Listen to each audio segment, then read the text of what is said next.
की महाराज, जिनके घर में ज्यादा रोग हो, बीमारी हो, ज्यादा तकलीफें आ रही हो, कष्ट बढ़ रहा हो, बीमारियां बढ़ रही हो, या भय लग रहा हो, डर लग रहा हो, हृदय चित्त में कहीं ना कहीं आपको भय का भान हो रहा हो, तो एक लोटा पानी, एक कलश में जल भर कर रख लीजिए और रात भर उसको रख लेने दो। नवरात्र चल रहा है, उस कलश को रात भर रखकर सुबह सुबह उस कलश में एक बेलपत्र डालकर उस जल को नीम के पेड़ के नीचे, जहाँ नवरात्रि में नीम के पेड़ के नीचे सारी विद्याएं, आदि शक्तियां, सारी देवी उस नीम के पेड़ के नीचे विराजमान रहती हैं। उस कलश में एक बेलपत्र डालकर रात भर रखकर उस जल को पूरे घर में घुमाकर उस नीम के पेड़ के नीचे समर्पित कर दीजिए महाराज। घर में भय लगना बंद हो जाएगा, कोई बड़ी बीमारी आपको घेरेगी नहीं और उस बीमारी से, उस रोग से आप मुक्त रहेंगे। उस बीमारी से, उस रोग से आप मुक्त पाएंगे।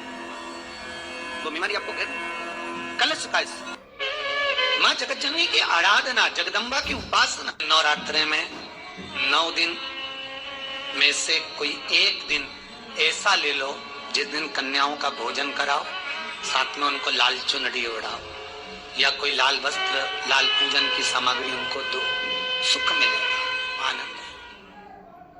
चैत्री नवरात्रि का 5वां दिन रहे और मान लो कि आपके घर में किसी बच्चे की, लड़के की या लड़की का या मंगल विवाह नहीं हो रहा हो या शादी नहीं हो रही हो। ये देवी भागवत का संवाद है, बहुत ध्यान देना महाराज।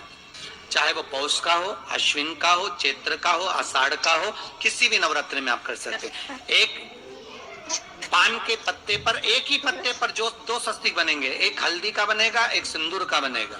बस अंतर इतना है, जो हल्दी का स्वस्तिक है उस पर कंकु के चावल अर्थात रौली के चावल, रौली कुंकू के चावल रखना है, और जो सिंदूर का है उस पे हल्दी के चावल रखना।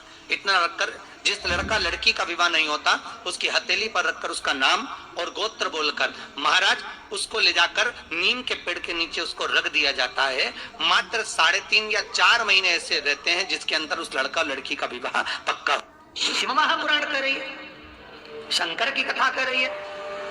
एक छोटा सा उपाय अवश्य करिएगा। मान लो आपको लग रहा है कि आपके घर में पितृदोष है, आपको ऐसा महसूस होता है, तो किसी भी नवरात्रि के पहले जो अमावस्या पड़ती है, चावल की कटोरी में एक कपूर का टुकड़ा रख दीजिए महाराज, छोटा सा, और कपूर का टुकड़ा रखकर उस कपूर को दरवाजे के बाहर कटोरी में ही, चावल रखी हुई कटोरी में ही उसको पितरों का स्मरण कर कर जला दीजिए।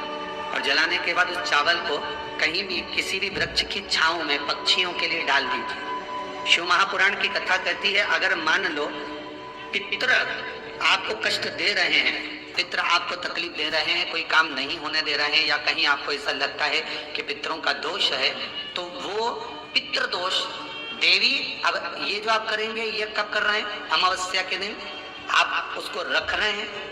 अमावस्या के दिन उसको रखकर रात भर आपने रखा कपूर के साथ में, सुबह एकम पड़ गई, नवरात्रि लग गई, उसी दिन उसको जलाकर आपने पटक दिया।